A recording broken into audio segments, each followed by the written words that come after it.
পদ্মার ভাঙন আবারও দুঃস্বপ্ন হয়ে এসেছে গোদাগাড়ির নদীর তীরবর্তী এলাকায়। বিস্তারিত দেখুন আরিফ হোসেনের পাঠানো তথ্য ও ভিডিওতে।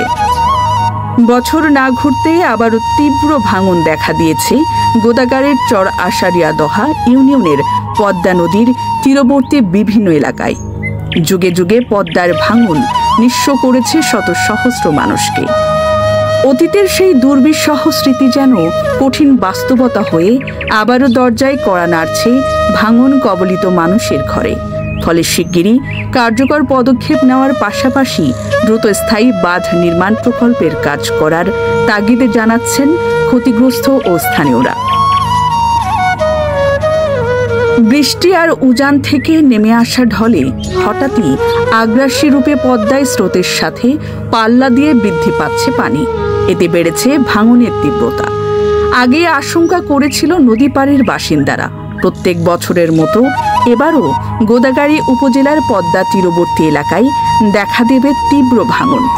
সেই শঙ্কা সত্যি করে গত এক সপ্তাহ ধরে প্রবল স্রোতের কারণে উপজেলার পদ্মাপাড়ের চর আশারিয়া দহ, চর বয়ারমারি, চর নওশেরা, হবুপাড়া, জামাইপাড়া, চরদিয়ার মানিকচক সহ আশপাশের এলাকায় নদী ভাঙন তীব্র আকার ধারণ করেছে। এতে ধান, পাট, ভুট্টা সহ মৌসুমি ফসলের ব্যাপক ক্ষতি হয়েছে। গৃহহীন হয়ে পড়েছে শতাধিক পরিবার, পানিতে তলিয়ে গেছে শত শত বিঘা জমির ফসল। স্থানীয়দের অভিযোগ, পদ্মার পানি বাড়ার সঙ্গে সঙ্গে প্রতিদিন নতুন বসত বাড়ি ও আবাদি জমি নদী গর্ভে বিলীন হচ্ছে।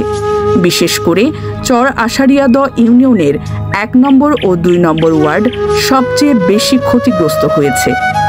অন্যদিকে দীর্ঘদিনের সাজানো সংসার চোখের সামনে মুহূর্তেই নদীতে বিলীন হতে দেখে কান্নায় ভেঙে পড়েছেন অনেকেই। সরেজমিনে গিয়ে দেখা গেছে সবচেয়ে বেশি ক্ষতিগ্রস্ত হয়েছে কৃষক। শত শত বিঘা জমির ফসল তলিয়ে গেছে পানিতে, নষ্ট হয়েছে আবাদি জমি। অনেক পরিবার ভবিষ্যতের জীবিকা নিয়ে পড়েছে শঙ্কায়। ভাঙনের ভয়ে অনেক পরিবার গ্রাম ছেড়ে নিরাপদ আশ্রয়ের খোঁজে গোদাগাড়ির অভ্যন্তরীণ গ্রামগুলোতে চলে গেছে।